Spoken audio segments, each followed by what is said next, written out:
Hi, my name is Rodi, and today I'm going to be talking a little bit about some of the methodology and the processes involved in transforming my original song Underwater into something that I can perform using Ableton Push. The first thing I had to think about was how to simplify the original track. So I had to take what was about 30 or 40 audio tracks and simplify it to a manageable level to perform.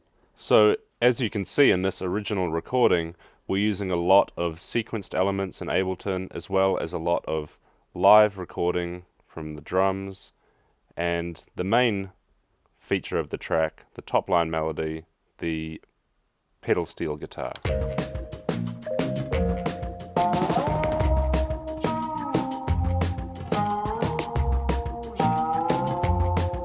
The original song was written in a 5/4 time signature, and I wanted to transform it so I could perform it in a more accessible 4/4 time signature.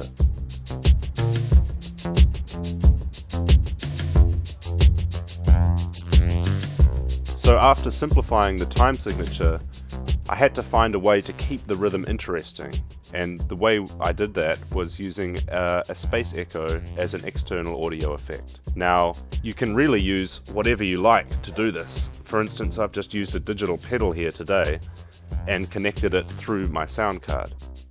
In Ableton, what I've done is set up an external audio effect on a return channel and configured the audio to and the audio from my sound interface.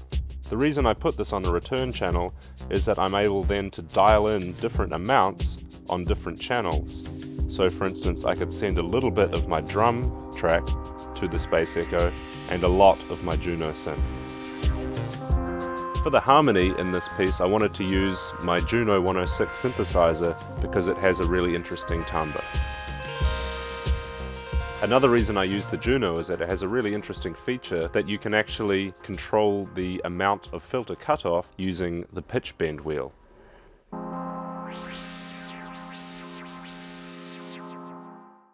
This meant that I could then control the amount of filter cutoff as well as the notes being played just using Ableton Push.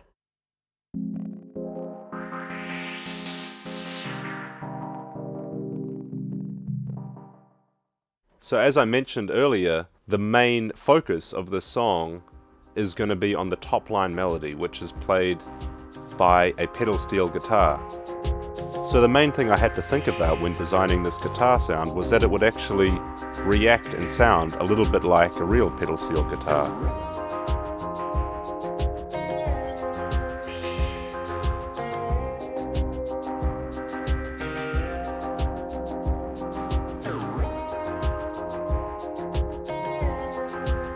So the first important thing to think about is the pitch bend, which I can control off the huge touch strip on Ableton Push. The sound of the guitar itself, this was created just using a sample of one note of the original pedal steel guitar and then processed using an effects chain that I created.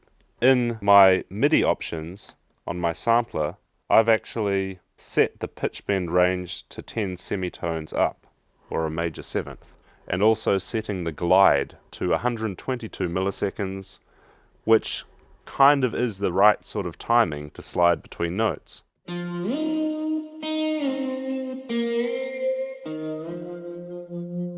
So after setting up the glide, I wanted to set up a vibrato, which I did using the modulation section of Sampler.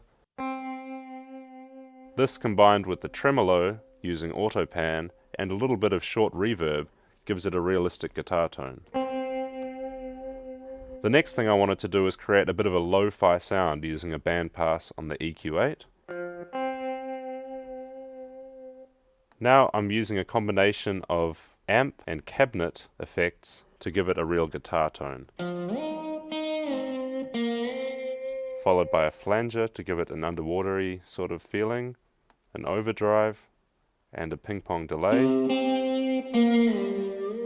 So this is pretty much my guitar sound, except there's one last EQ on the end, and this is designed for when I play these really high notes to remove the resonant peaks that are created by playing it so high. With the way I've designed this performance piece now, theoretically I could play it any way I liked. I can even play this song in a completely different time signature, in the 3/4, and it'll still be really recognizable because of those sound elements that we've designed. So here it is as a 3/4 waltz and performed really slowly.